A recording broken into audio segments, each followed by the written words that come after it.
Yes, good morning Pilipinas and good morning world sa ating mga kabayang OFW at mga kabayan natin na nandyan sa Pilipinas. Mapagpalang araw sa ating lahat. Sa mga sulok man tayo ng ating mundo, ay daramaga dyan, hapon o gabi. Sana sa mabuti tayo nakalagayan at walang sakit-sakit ang lahat. Sa mga kabayan natin na merong sakit, sana gumaling na tayo. At importante mga kabayan ay hindi tayo mawala pag-asa at saka mag-pray tayo sa ating Panginoon araw-araw, okay? Well, syempre, kasama niyo pa rin si Sir Ivan, ang pinakabulol na vlogger sa balat ng YouTube, pero bibigay sa inyo ng mga totoon, mga preskong balita na kinukuha natin sa ating kapitbahay na social media. Sa magandang buhay sa ating lahat mga kabayan and happy blessed Sunday sa ating lahat. Okay, so mga kabayan, kumusta tayo ngayong umaga? How is your morning? Nakapag-pray na bang lahat? Or nakapag-breakfast na ba tayo? Nakapag-kape na ba tayo? Or meron ba tayong outdoor plans ngayong umaga? Siyempre, alam ko ilan sa inyo na very busy ngayong umaga kasi nga baka meron tayong plano na pupunta dun sa beach, mag-outing tayo sa mga bukid-bukid, pero dapat amping tayo mga kabayan. Take care always, okay? And I'm hoping also na sana maganda ating gising ngayong umaga. Very energetic tayo ngayong umaga at saka meron tayong good vibes na aura para magiging productive tayo the whole day. So before tayo mag-start po ng ating talakayang araw, i-greet mo natin ating mga kabayan, mga solid viewers na nag-celebrate ng kanilang birthday ngayong araw. I-greet natin ang belated happy birthday si Ma'am Edita Sapdin. Greetings from Sir Franklin Sapdin. Also belated happy birthday kay Sir Ivan, kay Sir Ivan Gonzales Akong. Greetings from Sir Felix from Dolfo Akong. Siya nga pala, happy birthday ho sa lahat na mga nag-celebrate ng kanilang birthday ngayong araw. Happy birthday! Okay, isa po sa pag-uusapan ng araw mga kabayan. Alam nyo, minsan nalungkot ako dito sa ibang mga Marcos vlogger at saka kiniklaim pa nila ang kanilang sarili mga kabayan na loyalista vlogger daw sila. Pero nag-iisip kasi ako, alam nyo, ito mga ibang mga Marcos vlogger or loyalista vlogger daw sila. Pero kung titingnan natin mga kabayan, medyo bata-bata pa, may mas edad pa nga si Sir Ivan ka sa kanila. Yes, totoo yan. Pero asal po doon nila ni Mami Ping, kasi kilala ko si Mami Ping mga kabayan, lagi kong nanood sa kanya, kahit noon pa po, talagang itong si Mami Ping ay loyalista. Pero how about po yung iba na sabi nila na loyalista daw sila mga kabayan, pero bata-bata pa. Alam nyo yung salitang itong word po na loyalista ay hindi basta-basta yan na kinukuha kagad mga kabayan at saka inilabel ho yan sa sarili mo. Hindi basta-basta yung loyalista. Kasi yung totoong loyalista, iba talaga at grabe po ang kanilang pinagdaanan po sa panahon pa ni Apo Lakay mga kabayan. Totoo yan. Ang word po na loyalista ay nandyan na talaga yan, nanalaitay po sa mga kaugatan. Merong dugong loyalista talaga sa mga kabayan. Di ba? Mostly po sa i-correct niyo lang po si Sir Ivan ha. Mostly kasi base sa aking nalalaman na mostly sa mga loyalista ay naigdad talaga yan na 45 pataas or 50 years old pataas. Di ba? Yan pong mostly yung mga loyalista, mga legends, mga senior citizen na. Pero yung ibang mga vloggers nakalungkot kasi umatake sila dito kay Manang Aimee mga kabayan. Naalala ba natin, di ba nagpahayag po ng suporta si Manang Aimee doon po kay FPRRD? At saka sinabi pa nga ni Manang Aimee na kahit siya lang po ito ang mag-iisa, hindi niya iiwan po yung mga Duterte, talagang susuportahan niya si FPRRD. Kasi siyempre, nagpataw siya dito ng utang na loob mga kabayan si Manang Aimee. At saka alam ko po, ganun po talaga yung mga Marcos. Marunong ho yan ng utang na loob mga kabayan. Kasi nga, siyempre, isa rin po sa dahilan si FPRRD kung bakit nailibing po sa libingan ng mga bayani si Apo Lakay mga kabayan. Yes, ang iba naman dyan, hindi nila kayang tanggapin yan kasi nga, di ba, maraming nagsasabi na sabi nila na dahil daw sa Supreme Court o yung korte daw ang nagdesisyon, kaya nailibing po si Apo Lakay sa libingan ng mga bayani. Pero with the help ho yan ni FPRRD mga kabayan. At saka alam nyo, narinig ko rin po yan noon. Siyempre, nakasunod na ako kay FPRRD noon mga kabayan na kung saan na may lumalabas kasi ng mga usap-usapin na sinabihan po ni FPRRD ang mga Marcos na kapag susuportahan nila si FPRRD at saka kapag magiging presidente, promise niya. Bali, yan po yung nagiging campaign promise po ni FRD na ipapalibing niya si Apulacay sa libingan ng mga bayani mga kabayan. At yan po ay tinupad talaga. Pero siyempre, may kapalit yun. Dapat susuportahan po ng mga Marcos, ng mga lista si FPRD. Kaya kitang-kita po na talagang landslide mga kabayan. Diba? Landslide po yung pagkapanalo po ni FPRD. Kasi nga, with the help yun ng mga loyalista. Hindi basta-basta po yung mga loyalista mga kabayan. Ang dami po ng mga loyalista. Totoo yan. Di ba hanggang sa dumating po dito sa panahon po ni Sara Duterte na kung saan siya nag-decide dito na tatakbo po bilang Vice Presidente at saka kasi nag-decide siya na si PBM na lang po ang tatakbo bilang Vice Presidente or Presidente, sorry nga pala.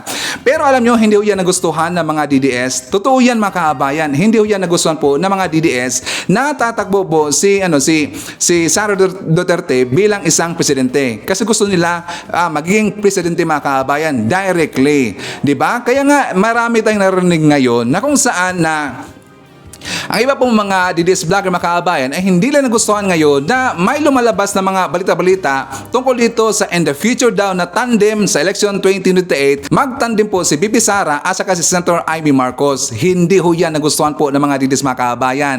Bakit mo yan nasabi, Sir Ivan? Siyempre, meron pong nag-forward sa atin na video. Galing po ito kay Banat Bay mga kabayan.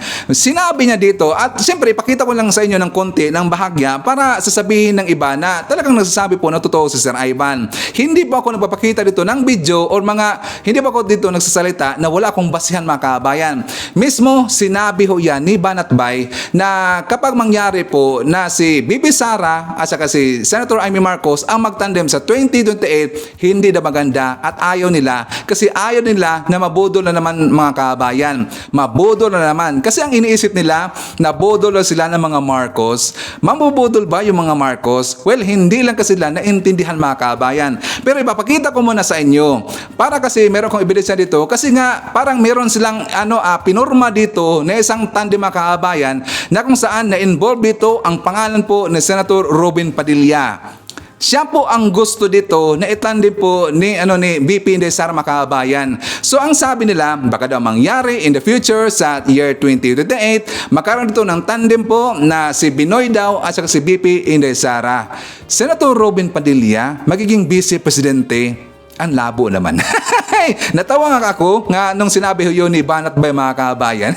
Sabi ko si Binoy, Vice Presidente, na-expose na nga natin na nabudol tayo mga kabayan. Di ba kitang-kita po dyan sa Senado, asa yung mga inaasta niya, ang kanyang karakter ay hindi dito talaga pang Vice Presidente na material mga kabayan. Hindi po siya qualified dito para po sa mga higher positions. Si Binoy, hindi siya bagay mga kabayan. Nabudol tayo dyan. Asa na-expose rin po natin itong si Binoy diyan po sa issue ng WPS. Nakita ko natin kung saan siya dito parang pumapanig mga kabayan. At saka wala naman siyang isang salita. Totoo lang, maraming nabudol po itong si Binoy. Pero ang pinopost ngayon ng mga banateros, pinopost ngayon ng mga ibang DDS na mga vlogger, gusto nila ang katandim po ni BP Sara ay si Senator Robin Hood Padilla mga kabayan. At saka para meron tayong ebidensya. Meron ko lang ipapakita sa inyo na konting seconds ng mga kabayan tungkol ito sa sinabi po ni Banat Bay. Let's hear this. Yun lang naman ang ang hindi ko maintindihan kung sakasakaling mangyari uli yan ha. Kaya nga ngayon pala sinasabi ko na pag inulit na naman yan na magkaroon ng Sara Duterte and Senator Amy, nabudol na ulitin na naman. May naririnig pa akong iba. Sara Robin. No, totoo. May nadidinig akong ganyan. Kaya nga sabi ko sa inyo, we should be open to everything. O, di ba mga kabayan? At least meron tayong ebidensya. Saka thank you nga pala sa nag-forward sa atin na video na to. So at least alam ho natin yung kanilang plano mga kabayan. Di ba sinabi pa niya na may narinig daw siya. Pero alam ho natin at kilala po natin itong si Banat Bay. Kapag siyempre meron ditong mga oportunidad sa kabilang kampo mga kabayan kung saan siya gusto. Kasi nga di ba tinatawag sila noon na parang langaw daw or bangaw. Kung nasaan po doon dito yung may magandang golds or may makukuha sila ng mga green mga kabayan, makabayan, doon sila. 'Di ba? Nakita natin yung panahon po kay Isko Moreno na tumakbo siya bilang presidente makabayan. Doon sila pumanig kasi alam nyo, saka natandaan ho natin, ito mga style kasi nila ng iba ay kinukontrata nila yung ibang mga politiko makabayan. 'Di ba? Ibinulgar sila ito, ibinesto sila ni Cap Nino Barsaga. Naalala ba natin yung sinabi po ni Nino Barsaga na ang ginagawa nila nung friends pa sila ni Banat Bay, kinukontrata nila yung mga itong mga politiko na tatakbo po. So yun po ang nangyari doon kay Isko Moreno makabayan. Kaya hindi sila pumalig dito kay PBBM. Kasi kay PBBM, hindi sila makakapera eh. Di ba? So dito at least alam mo natin at para aware tayong lahat, meron silang binubuo dito ng tandem, BP Sara at saka si Senator Robin Hood Padilla makabayan. Okay? At sa pag-usapan din po natin, siyempre, si Senator Amy Marcos pa rin makabayan kasi ang sabi po ng mga vlogger, kaya siya kinuyog dito. Naalala nyo ba na bukal siya tungkol dito sa Smartmatic makabayan? Noon, talagang bukal yan si Manang Amy kasi ayon na ayon niya sa Smartmatic makabayan. Kasi nga, di ba, sinabi niya noon na talagang galit sa dito sa Smartmatic kasi nga isa po dito sa nabiktima itong si PBBM. Nabiktima po last 2016 makabayan. So, lately lang, how many days ago, di ba, meron siyang interview doon kay Ted Filon na kung saan gusto niya dito na papalitan po o tatanggalin na itong Smartmatic or baka magkaroon pa dito na ibang mga players kasi nagdududa siya bakit palagi po yung Smartmatic ang nananalo mga kabayan. Baka meron po mga issue dyan na mga kabulastugan nangyari dyan sa Comelec. So ang gusto dito ni Manang Amy ay papalitan po yung Smartmatic, which is I agree talaga mga kabayan. Gustong-gusto ko yan. Kasi ang gusto po ni Senator Amy Marcos ay magkaroon na tayo dito ng mga elections in the future na sana hybrid na po yung election na gagamitin. Pero ang ipinalabas kasi dito ng mga ibang vlogger, sinuportahan daw yung mga panawagan at saka ginawang mga pangrarally dito nila ni Glenn Chong at saka dito po ng T3 yung mga kabayan. Si Senator Amy Marcos sumuporta sa T3 at saka kay Glenn Chong mga kabayan. That's impossible talaga. Hindi kasi nila alam na noon pa ayaw na po ni Senator Amy Marcos yung Smartmatic mga kabayan. Hindi pa ho nag-ingay yung T3, sila si General Eliseo Rio at saka itong si Glenn Chong mga kabayan. Kailan na naman to nag-iingay po ng Smartmatic? Doon na po sa panahon na talagang lumalaban sila dito at saka nagkakaso sila dito sa Comelec kasi nga feeling po ni PBBM siya po dito'y nadaya po during election mga kabayan. Di ba? Alam ho natin yan. Pero gustong-gusto ko lang dito ipaparinig po sa ibang mga Marcos vlogger or loyalista vlogger daw sila. Hindi nyo dapat i-connect si Senator Amy Marcos dito kay Glenn Chong at doon rin po sa T3. Iba-iba ho, ibahin nyo po si Manang Amy. Si Manang Amy, talagang nag-iisa lang ho yan at saka talagang gustong-gusto niya na papalitan po yung Smartmatic and I agree also. Okay? At saka marami pa tayong pag-usapan mga kabayan. Siyempre, kilala niya po si Sir Ivan. Palagi tayong maramdalang bawang ng pasabog every time na maglalabas tayo ng mga bagong balita dito sa ating channel. Okay, so before tayo mag-start, kasi pa-happy hour yung mga kaabayan, kumustahin ko muna kayo. At saka shoutout natin ating mga pinangga po na mga legends, ang ating mga senior citizen. Hello po, kumusta? I'm hoping po na nasa maayos kayo na kalagayan. Kumusta rin mga kaabayan, ang mga pinangga natin na mga Marcos Loyalist. At syempre, nandyan rin po makabayan nating DDS all over the world. Howard na makabayan, lalong-lalo na. Maraming salamat po sa Uniteam supporters. And of course, thank you so much sa ating mga returning viewers, mga solid supporters to ni Sir Ivan, mga suki to Sting Channel, thank you so much. At maraming salamat sa mga viewers na hindi nag-skip ng ating mga commercials. Thank you so much. At syempre, i-welcome po natin ating mga new subscribers, mga bagong pasok to Sting Channel. Welcome to the family and thank you po for appreciating our channel. At saka thank you so much nga pala sa mga pindot likers natin at saka sa mga pindot warriors. And don't forget po to like always our video mga kabayan. At saka sa hindi pa po nakapag-subscribe, libre naman po ang mag-subscribe. Please subscribe. Please click our subscribe button dyan sa baba. Libre yung mga kabayan. Okay? So, una sa ating pag-uusapan ngayong araw, well, dito muna tayo sa sinabi ko na kung saan si Senator Amy Marcos ay nagpahayag sa dito tungkol po sa Smartmatic kasi hindi niya nagustuhan talaga itong Smartmatic mga kabayan at gusto niya papalitan na po ito. Rito. Pero sana po, ulitin ko sa mga vlogger ho na mga kasama natin, mga Marcos vlogger, huwag niyo pong i-connect si Senator Amy Marcos doon kay Atty. Glenn Chong asa dito po kay General Eliseo Rio. Kung ayaw niyo na po kay Manang Amy, nandito po si Sir Ivan. Talagang susuportahan ko yan at full support ako dito kay Senator Amy Marcos. Okay? So, for more details, let's watch this. Oo, alam ko pong ayaw niyo hong makibida pag masyado na maraming bida. Pareho lang tayo. Alam mo na, bad mood ako this morning. Pasensya. Okay, anyway, Ma'am Senator, siguro ho alam niyo na ang COMELEC po ay nagsisimula na sa kanilang bidding process para po sa pagrenta natin ng automated counting machines for the 2025 midterm elections. 16 billion po ito mahigit. Ang tanong po namin, hindi ho ba't may panukala po ng hybrid election sa susunod na halalan? Paano po kaya ito, Senator? Yes, ang problema, yung hybrid election, hindi na pag-usapan, hindi na tapos. Alam mo naman kung gaano katagal na pag-usapan. Sayang nga, maganda sana yung hybrid dahil may bilangan mismo yung TARA system natin dyan sa mga maestra at nakikita ng lahat ng tao ng bilangan. Kaya pag may protesta, madali lang titignan kung ano yung ebidensya. May manual count sa presinto. Pero hindi ko sure kung mahahabol to. In the meantime, itong smart magic na tinatawag, sabihin ko na, talagang masyadong mandando. They're way ahead. At yung mga Pilipino natin, dehado, pagkat may dalawang provision sa batas na halos smart magic lang ang pwedeng mag-qualify.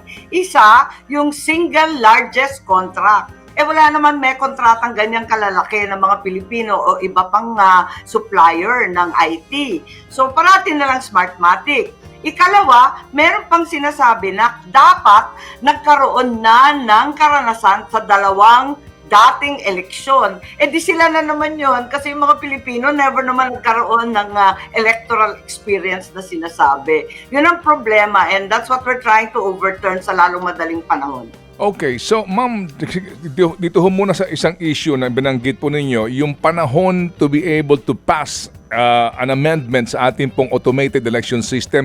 Sadya ho bang wala na kayong panahon na ito po ay matalakay, mapag-usapan ang kahalagahan to shift into hybrid election, ma'am? Yes, tinutulak natin yan, pero naging congressman ka, alam mo, nakatutok lahat sa budget ngayon. Kahit may pardagulan on the side, talagang dapat budget ang tinututukan ngayon. It always has priority. Kaya nakatutok kami sa budget, pero pipilitin ko na agaran na gawin yan. In the meantime, kausap ko na yung COMELEC na kahit papano, pwede naman pag-usapan yung largest single contract at saka hati-hatiin natin yung billion-billion na kontratang yan. 16 billion yan, dapat hiwalay yung transmission, may kontrata sa telecoms kasi yung Globe, yung Smart, yung ibang telecoms natin, sabi nila wala silang pakialam sa COMELEC noon, Smartmatic ang ka-deal daw nila. Ay naku, hindi po pwede yan. Opo, so ma'am, dito po ngayon sa binabanggit yung COMELEC bidding, pero sila po ay nagpatalastas na at nag-open na po ng invitation to bid. Bagamat nagkaroon po ng announcement na delay, pero ilang araw lang ho, yung sinasabi pong delay, pero mukhang magpapatuloy po itong paghahanap nila ng supplier po nitong kanilang automated counting machines na re-rentahan po. Go ahead, ma'am. Yes, that's right. Noong nakaraang taon, nakaraang taon ba yun? Or early this year, nagkaroon ng electoral summit. Nung nagpakitang gilas, lahat ng iba't ibang supplier. So makikita natin na iba-iba pala yung teknolohiya. Marami talagang available. At miski yung mga Pilipino, handang-handa at kayang-kaya. Kasi kung tutuusin, hindi naman komplikado yun. Parang calculator lang yan. Dagdag bawas, ika nga. Dahil dito, talagang linuluwagan in a way ng COMELEC itong mga requirement na biggest single contract, pumayag naman yung COA at ang DBM na pwede naman yung ganon para makapasok yung iba. May bidding na nga, pero makikita natin na iba ngayon ang terms and conditions. Dati kasi swak na swak sa Smartmatic, magdududa ka parang tailor fit, made to order. Oo nga po. So ma'am, ngayon po na bagamat kayo abala nga sa budget, meron ba kayong patawag po na hearing sa COMELEC para makumusta lang itong ang binabanggit nyo na dapat na baguhin na kanila pong paghahanap ng supplier po sa mga makinang gagamitin para masiguro lang na hindi po exclusive ito for Smartmatic. Tama. At sa totoo lang, bago pa magka-budget, yung panahon pa, nung Marso, nung Hulyo, hanggang September, tuloy-tuloy ang hearing namin tungkol dyan. Kasi nga, kinukulit ko sila dun sa terms of reference na wag naman gawing tailor fit na iisa na lamang ang magka-qualify. Nakita naman natin, kadami-daming supplier, mga Pilipino pa, kayang-kaya. Bakit iisa lang ang parating tinutukoy? Ngayon, naging issue pa, eto ngang sinasabi na 2022 election, bahagi daw ng destabilization. Ewan ko ba, pero ang alam ko, talagang pwedeng ibigay ng COMELEC at binibigay naman daw nila yung mga datos na hinihingi ng nagdududa sa resulta ng 2022. So, Yes, isa ma'am. pang issue yun. Kasi, bakit tayo babalik sa Smartmatic kung talagang labis-labis na ang protesta at duda sa kanila? O nga po, at babalikan ko lang po yung dudang yan, dito nga po din sa panukala po mismo ng itong grupo nagdududa na maganda pong moving forward ay magkaroon ng hybrid election na babasahin na mano-mano po sa presinto, yung transmittal po lamang ang magiging automated. So balikan ko lang po yung issue yun. Ma'am, sa gitna po ng bidding na ito, talaga po bang, ngayon pala masasabi ho ninyo na physically impossible na magkaroon kayo ng pagdinig dito para po makapagdesisyon ng maaga kung kakayanin pa mag-hybrid tayo sa 2025 midterm election? Sa palagay ko, kayang-kaya pa. Pwede pang pilitin yan dahil kaya pa natin yan. Sa tingin ko, I think na we can do better pa rin. And baka mahabol pa rin natin yung hybrid. Kasi kung tutuusin, isa lang naman ang babaguhin. Ang babaguhin lang natin, yung manual count dyan sa presinto. Yung inaantay talaga ng mga tao natin sa presinto, sa probinsya, para orkestra, pagbilangan Diba? Alam natin yon. At nakikita natin ang physical kung saan nangyari. Kasi ngayon, kapag nagka-protesta o duda, ang lumalabas, yung galing makina pa rin. So wala tayong alam kung totoo o hindi. At least kapag ganito, pag may kaibahan sa electronically transmitted, at iba yun, doon sa pinaratara ng mga maestra na nakita nating manual, yung manual ang mangingibabaw. At least may hawak tayo. Opo. Ma'am, ano ho ba ang damdamin po dito ng ating presidente sa kaisipan po na magkaroon tayo ng hybrid election? Ay nako, ang aking kapatid, alam ko masama ang loob sa Smartmatic mula sa poll dahil 2 beses siya natalo. Alam naman natin yon, pagka-senador, tapos 2016 para vice-presidente. Alam ko, parating yung sinasabi noon, talagang na smart magic tayo. Pero ngayon, yun nga, pinapaubayan na niya sa COMELEC na gawin ang dapat at buksan, gawing patag para sa lahat ng supplier. Okay, dahil nabanggit po ni Senator Amy Marcos Macabay na meron palang ibang mga players aside pa po dito sa Smartmatic na kung saan hindi kasi ito mananalo Macabay kasi nga siguro mas mababa pa po yung presyo ng ng Smartmatic kasi bidding kung sino yung pinakababa po na offer na budget sila kasi yung mananalo Makabayan. So yan po ang Smartmatic. Pero sana ang gawin na po dito ni Manang Aimee bilang isang taxpayers, bilang isang Pilipino, meron po akong konti po na suggestion lang naman. Suggestion lang to Manang Aimee. Sana gagawa kayo ng polisiya or batas na kung saan kapag merong tong mag-serve po na isang machine para sa or electoral machine for election na kung saan dapat meron ditong length of time lang mga kabayan. 'Di ba? I think okay ho 'yan. Ilang years na ba at ilan na bang mga election nagsiserve po itong Smartmatic. Anyways, marami naman po mga players diyan. Hindi lang po yung Smartmatic na available, meron pong iba. Sana magkaroon kito ng polisiya, ulitin ko lang po, na dapat meron pong length of time magsuserve ang Smartmatic dyan sa Pilipinas. I think fair ho yan, fair square ho yan doon po sa ibang mga players po na pwede naman po iserve po sa ating eleksyon. Di ba? So, konting suggestion po ho yan. Hindi ko sinasabi to na pinangunahan na kita Manang Aimee, pero suggestion lang ho yan bilang Pilipino at bilang taxpayers po, okay? So, dahil napag-usapan natin po dito si Manang Aimee Macabay, mag-jump muna tayo dito sa ibang usapin na kung saan Di ba alam ho natin na meron pong programa si Speaker Martin Romualdez, yung CARD, di ba yung cash assistance and rice distribution. So kahapon mga kaabayan, nakita ko po sa balita doon sa Radyo Pilipinas, sabi dito na tingnan kasabay ng pagbisita ng Bagong Pilipinas Servicio Fair sa Bukidnon ay inilunsad din ang CARD o Cash Assistance and Rice Distribution Program. At nandun po si Speaker Martin Romualdez mga kaabayan. So tatandaan ho natin yan, di ba, CARD mga kaabayan? Pero ang problema dito, merong kumalat ngayon na mga usap-usapin, marami pong mga nagsasabi, at ang problema dito mga kaabayan, well, ayaw ko muna dito na mag-conclude. Ayaw ko dito muna na mag-assume na ito'y totoo. Kasi itong information na to ay galing po kay Sasot mga kaabayan, kay Mr. Sasot. So, pinost niya kanina ni Sasot, this is 5 hours ago, sabi ito ni Sas na, or ito po'y message, I think ito po'y message po galing po sa kanyang followers at saka pinoward sa kanya. Sabi dito, "Hi Messas, galing kami sa ayuda dito sa San Juan, 2,000 pesos pero required kami bumili ng bigas pag-exit. And guess what? Nagulat lang kami sa tarpaulin." Unang-una sa kalang concern mga kaabayan, di ba mayroong programa ho, tsaka gobyerno ho yan.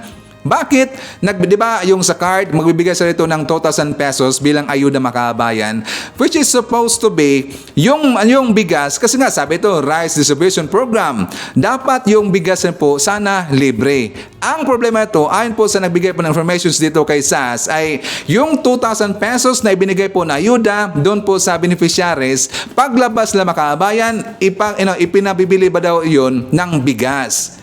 Totoo ba yun? Gusto ko lang po dito mag-crowdsourcing mga kaabayan at sana makaabot ko ito doon po sa DSWD, sana makaabot ito doon sa kinaukulan kung totoo ba itong ikinalat nila na balita na kung saan magbibigay po ng 2,000 pesos po na ayuda, yung card program, pero paglabas nila, pinabibili yun ng bigas mga kaabayan, which is hindi talaga maganda yan. Kapag totoo yan, talagang babatikusin ko talaga ng araw-araw itong si Speaker Martin Romualdez mga kaabayan. Makita niya, kasi nga ayaw na ayaw ko niyang ganyan. Totoo lang, dapat tulong. Hindi yung parang pakitang tao lang, parang paipa lang, na meron kang nabigay dito na pera, na ayuda, pero paglabas, iba na yung mangyayari mga kaabayan. Ipinagbibili na yung bigas, which is hindi ho yan maganda. Sana kung sino man dito ang malapit po dyan sa office po ni Speaker Martin Romualdez, sana ipaabot niyo po yung balita na to. Kung totoo ito o hindi. Dapat itong sagutin mga kabayan. Kasi nga magiging bad image ito ngayon sa pangalan po ng programa ng CARD. Alam mo natin yung CARD mga kabayan bilang isang extension o yan sa program po ni PBBM. So kapag totoo yan, masisiraan naman dito si PBBM mga kabayan. Kasi nga si Speaker Martin Romualdez, ang binigyan niya na mandato dito na ipagpatuloy po yung extension nga na programa nito, yung pagbigay po ng bigas at saka yung ayuda mga kaabayan. Pero through DSWD po. Okay? Because we deserve po the truth. Ayaw na ayaw ko kasi na marami itong marinig po ng mga hindi natin alam kung fake news ba o hindi, kasi nga nagbigay po ng information doon kasi sa ayaw po kay Isimar Makabayan. Sana masagot niya ito sa madaling panahon. Okay, so dahil napag-usapan natin si Isimar Makabayan, si Speaker Martin Romualdez, alam niyo ba na talagang winasak siya dito ni Senator Amy Marcos? Kasi nga, di ba, kitang-kita naman natin, nagbabangayan po itong mga dyan po sa Kamara, mga mababatas, involved dito yung pangalan po ni Speaker Martin Romualdez versus dito sa mga mayang Pilipino or yung ibang mga vloggers na kung saan, dahil nga doon sa issue po ng makabayan yun kay FPRRD, na kung saan tungkol dito sa tinawag po na rotten institution, yung Kamara, at saka nagsagutan na dito hanggang dinemote niya dito itong si little girl mga kabayan. Di ba, hindi ho yan nagustuhan po ni Senator Amy Marcos dahil nga panahon ho yun, which is supposed to be na ang dapat isipin natin yung nangyari po ng Yolanda. So yun po, si Senator Amy Marcos ay nagalit dito sa mga mabatas even though hindi niya pinangalanan, pero feeling ko direct po ito ang kanyang statement doon kay Speaker Martin Romualdez mga kabayan. So for more details, let's watch this. Ito ang balita ngayon. Viral ngayon sa mundo ng social media. Ang di umano'y balitang Senator Amy Marcos nagsalita na at tila harap-harapang sinagot ang di umano'y liderato ng Kamara. Di man ito pinangalanan, ngunit tila sa pulse Speaker Romualdez sa kanyang mga pasaring at buong tapang na nagpahayag ng kanyang buong suporta. kay dating Pangulong Rodrigo Duterte. Sa isang pahayag kay Senator Amy Marcos, may mensahe na tila pasaring sa lideratura ng Kamara. At ayon dito, kabastusan sa aral ng Bagyong Yolanda na ginagawa ng mga politikong pinagwawatak-watak ang bansa, ginagamit ang issue sa pagpapapogi at pagpapalapad ng papel. Kabastusan sa aral ng Yolanda ang pinagkakaabalahan ng mga politikong ginugutay-gutay ang bansa at ginagamit sa pagpapapogi at pagpapalapad ng papel. Ang aral na itinuro sa atin ng Yolanda, eksaktong 10 taon na nakalipas sa araw na ito na aking ginugulita, na walang delubyo ang kanyang lumunod sa lakas Pilipinong mulat at gising. Ayon pa kay Senator Amy Marcos na kung tumalikod umano ang Kamara sa dating mainit na suporta kay dating Pangulong Rodrigo Roa Duterte ay hindi niya ito gagawin. At dagdag paliwanag pa niya na isa rin siyang loyalista gaya ng kanyang ama na si dating Pangulong Ferdinand Marcos Sr. na nanatiling tapat at maninindigan mula sa mga tunay na kaibigan. Tinanong siya na kaya ba niyang pahintulutan ng paglilibing dahil kaibigan lamang ako. Ang sagot niya noon ay sagot ko ngayon. Hindi lang dahil kaibigan ko si PRRD. Kaibigan ko talaga siya. Higit lalo si Inday Sara. Mga kaibigan ko sa pagpapaunlad ng bayan, pagpapanatili ng kapayapaan at katahimikan at pakikipaglaban kontra sa puwersa ng kasamang naglalaganap na katiwalian, gutom at katraydoran. Sinabi ng senadora na walang makakapigil sa kanya para mag-ingay laban sa pagtataksil at pambabastos sa taong nagbigay galang sa kanyang ama noong pinahintulutan ng dating presidente na mahimlay sa libingan ng mga bayani ang kanyang ama. Inuulit ko, noong 2015, ako ang una at kaisa-isang gobernador na nagdeklara ng suporta para kay Presidente Duterte. At kahit ako ang nag-iisang matitira, maninindigan ako para sa kanya. Dagdag rin ng mambabatas na kaya may loyalista ang mga Marcos ay dahil tapat sila sa mga kaibigan sa paninindigan at higit sa lahat ay pinakaloyalista sila sa kapakanan ng bayan. Nang lumabas ang balitang ito, marami sa ating mga kababayan ang hindi napigilan ng kanilang sarili na magbigay ng kanilang hinaingat komento sa mundo ng social media. At ayon pa sa kanila, tama ka Senator Amy, huwag mong tantanan yang tambaloslos na yan. Puro lang talaga pasikat at paporma lang sa Kongreso. Ginagamit pa ang taong bayan. Grabe, para daw sa taong bayan, sabi pa nga ni Speaker, ang kapal talaga. Ang layo pa ng eleksyon ngayon, puro na pasikat ang ginawa. Wala naman talagang nagawa sa bayan. Masabuti pang bumaba na lang siya sa pwesto. Ito lang sana ang dapat kilalanin ng taong bayan, kung sino ang taong nagpalibing sa bangkay ni Apulacay sa libingan ng mga bayani. Walang ibang pangulong nakagawa nito. Simula kay Cory, si Pangulong Rodrigo R. Duterte lang. Para sa akin ang utang na loob ay hindi mapatayan ng ano-anumang bagay sa mundo. Good job po, Senator Amy. Totoo pong malaking utang na loob ninyo talaga kay PRRD dahil siya lang ang tanging Pangulo ipaglalaban ng pagpapalibing kay Apulacay kung saan siya nararapat ilibing dahil deserve naman niyang mailibing ito sa libingan ng mga bayani. Mabuti na lang, Senator Amy, may puso kang manindigan sa iyong respeto at binigyan mo ng malaking pagtanaw ng utang na loob kay PRRD ang ginawa niya kay Apulacay na siyang nararapat naman. Yan ang tunay na Marcos, may panindigan. Mabuhay ka, Senator Amy Marcos. Ligwakin at ibulgar mo na lahat ng baho ng Kamara. Lalong-lalo na yan si Tambaloslos. Hinamon lang ng dating Pangulong mangiyak-ngiyak na sa Kongreso. At ang mas malala pa ay kinampihan pa ang mga makakaliwang grupo. Kaya panawagan namin sa ating mahal na Pangulong Marcos na sana'y palitan na lang yan. Palayasin dyan sa Kongreso. Okay, so nandun na tayo. Na gusto pong sinuportahan talaga ito ni Senator Amy Marcos, yung mga Duterte, si FPRD. Pero ang problema, mga kababayan, ako po ay naawa dito kay Manang Amy na kung saan sana marinig niya yung mga sinasabi po ng mga vloggers ngayon, ng mga banateros, at saka hindi lang po banateros ang nagsasabi nito. Meron pong ibang vlogger, mga kababayan, na siyempre makaduterte rin po, na kung saan na may plano sila na talagang i-build up po na gusto lang magiging tandem dito kay BP De Sara, si Senator Robin Hood Padilla. Di ba, nakaawa, mga kababayan? Kasi nga naramdaman natin dito na si Senator Amy Marcos gusto niya makatandem po si BP Sara. Ang problema sa kabilang kampo ay ayaw po kay Senator Amy Marcos, mga kababayan, di ba? So anyways, makiramdam lang muna tayo, at saka don't worry, mag-spy naman po si Sir Ivan para makakuha tayo ng mga informations galing po sa ibang kampo, mga kababayan, okay? So before tayo mag-jump po sa ating next topic, isa naman natin si Ma'am Maiti Baisa. Nandiyan rin po si Ma'am Elsie Adaman, John Kuan, Nonoy Florin Hills, Florifi Gumapak, nandiyan rin po si Kai May, hi to Romel Ordonez, Elizabeth Habihan, Felix Aison Santa Ana, nandyan po sa Switzerland. And hi to Sir Emmanuel Bautista. Nandiyan po si Ray Ortiga Jr., Angelita Holsinger, Tess Howgate. Hi to Marilyn De Los Santos, Linda Lim, Margaritas Iglesias, Bergie Onggang. Nandiyan po si Kaluyal, Flaco, Ryan Kelliza.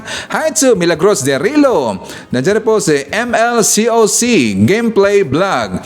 Hi to Jelen Quezon, Lynn Gonzalez, Roy Pahila, Noel Narcida, Rolando Madarang, Erika Mapagmahal, and hi to ni Nuka Asor and Maria Midaseplon, and of course hi to Sir Lito Bungalan.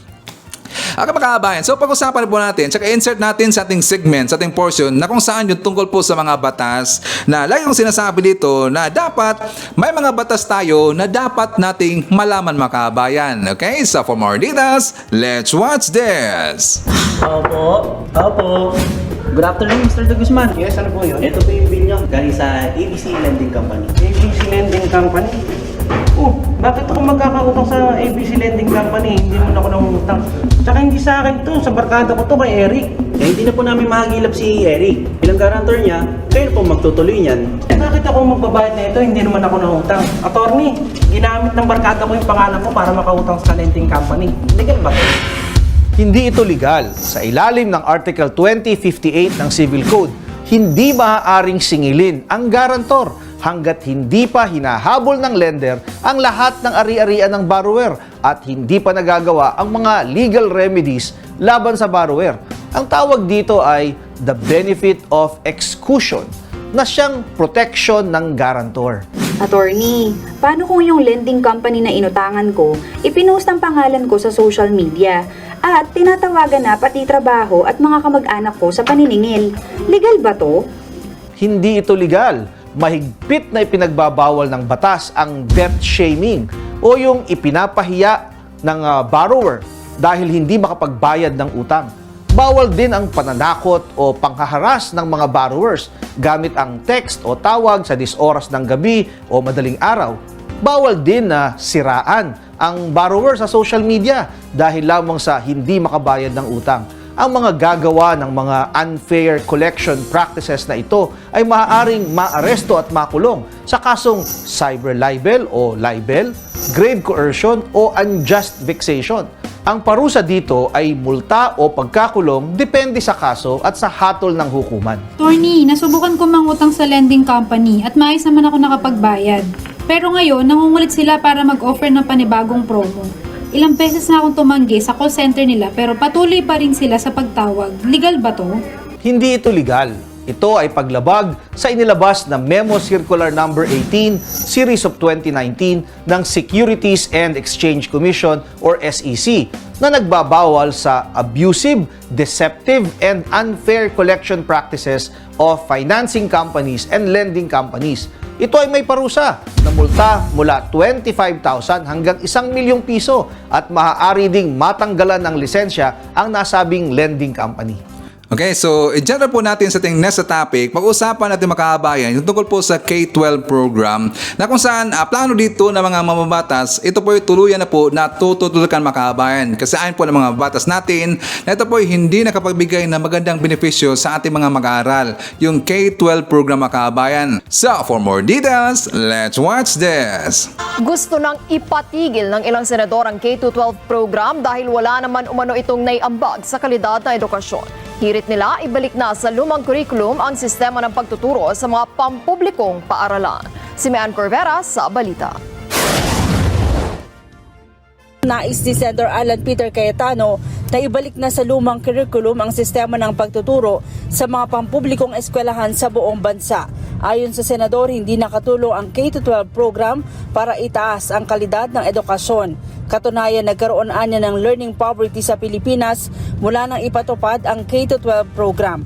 Sa budget hearing sa pondo ng Department of Education, tinukoy ni Cayetano ang World Bank report sa East Asia sa sektor ng edukasyon na nagsasabing siyam sa bawat 10 batang Pilipino hindi marunong magbasa at intindihin ang detalye ng kanyang binabasa. Sa Amerika, it's in high school. May driving school. With K-12, dapat meron tayong ganon. Sa Germany, accountants and accounting assistants, they don't have to go to college. Pag-graduate ng high school, sa atin ba may kumpanya na as a general rule, as an exception, yung sobrang galing kukunin nila. Diba? So, naging overgrown na practical arts at saka home economics yung atin tracks. Yung sports high schools natin, meron ba silang Meron ba silang oval? Meron ba silang football field? Meron ba silang high performance gym? Wala.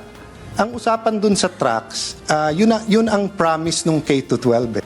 Sabi ng senador, ito ay dahil sa umikling oras ng klase, lalo na sa mga public schools. Sa ngayon, maraming eskwelahan, partikular na sa Metro Manila, ang shifting ang oras ng klase. Sa datos ng DepEd, aabot sa 2,814 na mga eskwelahan ang nagpapatupad ng 2 hanggang 4 na shift na klase dahil yan sa kakulangan ng classroom. Mayorya rito na sa Metro Manila at Calabarzon Region. Sabi ni Cayetano, bukod sa maikling panahon sa pag-aaral, masyadong exposed ang mga kabataan sa gadgets at social media. Mungkahi ng senador, paglaanan ng mas malaking pondo ang sektor ng edukasyon dahil ito ang mag-aahon sa kahirapan ng mga Pilipino. Na in crisis talaga ang Philippine education. Kung hindi po tayo magbabago, instead of better jobs for our OFWs at instead of mas kokonting mag-abroad, baliktad mangyayari. Mas maraming mag-abroad at ang makukuhang klase ng trabaho ay yung trabahong mas maliliit ang sweldo at mas delikado para sa ating kababayan. So if we don't sound out and fix that crisis now, we're in trouble in the next 10-15 years. Depensa naman ng DepEd, tinutugunan nila ang krisis sa edukasyon kasama na ang training sa mga guro. Pero kailangan ng suporta at mas malaking pondo para magawa ang reforma sa edukasyon sa Pilipinas. They are currently reviewing different models for K-12, and that actually includes a model which would be like K-10 plus 2. They have asked ADB to study this, and they are about to review the recommendations of ADB. Alam nyo, kapag makikita ko itong si Senator Alan Cayetano, meron kong maalala makaabayan. Ano kaya yun? Yung 10,000 paayuda. Nasaan na kaya yung 10K paayuda na makabayan? Mukha yata nakalimutan eh. Sir, Alan, nasaan kayong 10K paayuda mo? Mukhang kinalimutan mo na eh. Pero sa mga Pilipino, sa mga bumoto sa'yo, hindi po makakalimutan yung 10K na paayuda na promise mo. Bakit mo kinalimutan yun? So, meron akong question mga kabayan. So, agree ba tayo or pabor ba tayo na tatanggalin na po ng tuluyan ang K-12 program? Please comment down below. At saka babasahin ho yan ni Sir Ivan. At saka sa tamor natin, nandyan po si Ma'am Josefina de Vera, Tony Villa from Manila, Shane Sibal, and hi to Sir Oscar Buena Obra. Okay mga kabayan, meron kong ipapakita sa inyo na isang balita na kusang viral po na aso doon sa Pulang Bato sa Bugo, sa Cebu City, na kung saan para siyang may hambing natin doon po sa istorya ni Hachiko. Alam ba natin yung Hachiko mga kabayan? Yung talagang yung yung true story po na doon siya sa labas po ng train station, hinintay niya ang kanyang amo, pero hindi kasi dumating Makabayan kasi nga hindi niya alam na namatay na pala ang kanyang amo. So doon na niya, hindi siya umalis po sa kanyang inistayhan. So hanggang namatay siya doon mga kabayan, si Hachiko. True story po 'yon. Ang sino pa hindi nakita sa movie na 'yon, talagang maiyak kayo mga kabayan. Lalong-lalo na meron kayong mga alagang aso. So dito rin po ninyo maihambing ang storya ni Kilay. Si Kilay the Porter dyan sa Pulang Bato. So for more details, let's watch this. Ay, kinagigiliwan ngayon sa social media ang asong si Kilay sa pantalan ng Pulang Bato sa Bugo City sa Cebu.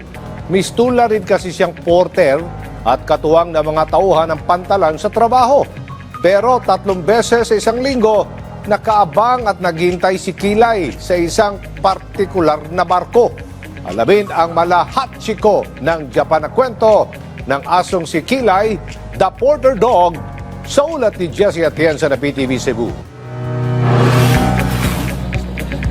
Habang papalapit na sa daungan ng isang barko sa pantalan ng Pulang Bato, tahimik pero listong nag-aabang itong aso. Di kalaunan, tumayo at tumatahol na siya na tila bumabati sa mga tripulante. Maya-maya, kinagat na niya ang lubid at tila tumutulong pa sa paghila.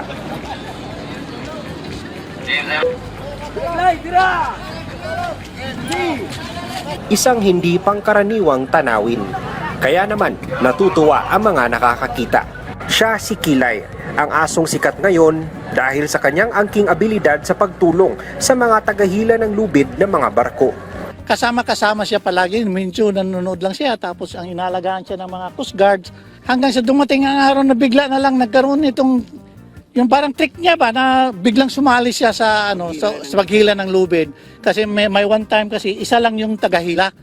Tapos nakita siguro niya na need assistance, sumama na siya mula noon, parang nakasanayan na niya.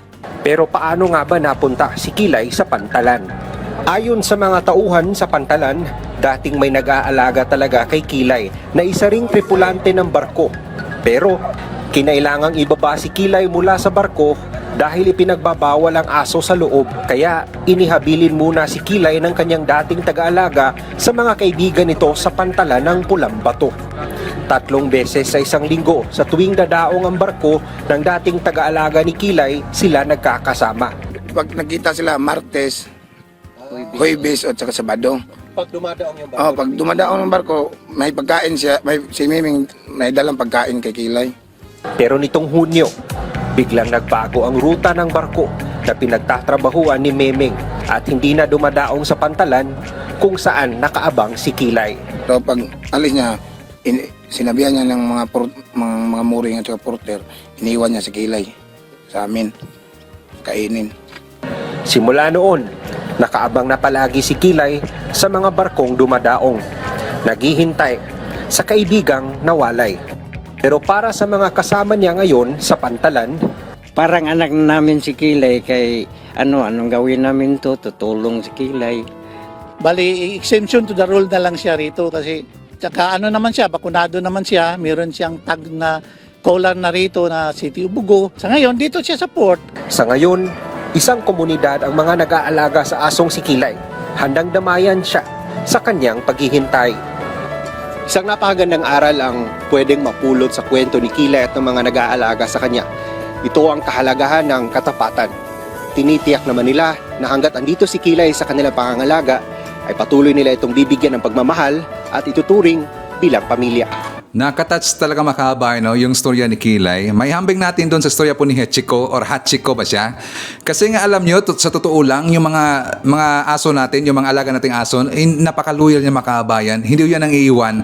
Mas nangiiwan pa po yung mga nakilala natin, pero yung aso na inaalagaan mo, hindi ka po iiwan niya makabayan. Tatandaan natin yan, okay? So yan po ating manangkalap ng mga balitang yung araw. Kung nakaabot ka po sa portion na to, sana nakapag-like na ho tayo. Libre po ang mag-share. Din ang subscribe. Again, maraming salamat sa mga viewers na hindi nag-skip ng ating mga commercials. Thank you so much. At before natin tapusin ating programang ngayong araw, sana sabayan nyo si Sir Ivan para sa ating live messaging prayer. Heavenly Father, on this Sunday morning, I come before you with a heart full of gratitude for the gift of a new day. Please guide, strengthen, and inspire me as I face the day's challenges. Fill me with your love and peace, enabling me to be a source of kindness and positivity to those I meet. I pray for those in need and for the well-being of our world. May I live this day in a way that brings honor to you. In Jesus' name, I pray. Amen. So maraming salamat mga kabayan, and I hope to see you again on my next video. BBM Sara! BBM Sara! Pagkakaisa patungo sa ginhawa. BBM Sara! BBM Sara! Para sa kinabukasan naming mga bata. BBM Sara! BBM Sara! Walang imposible na kapag nagsama-sama. BBM Sara! BBM Sara! Ang presidente at ang busy na mahal ang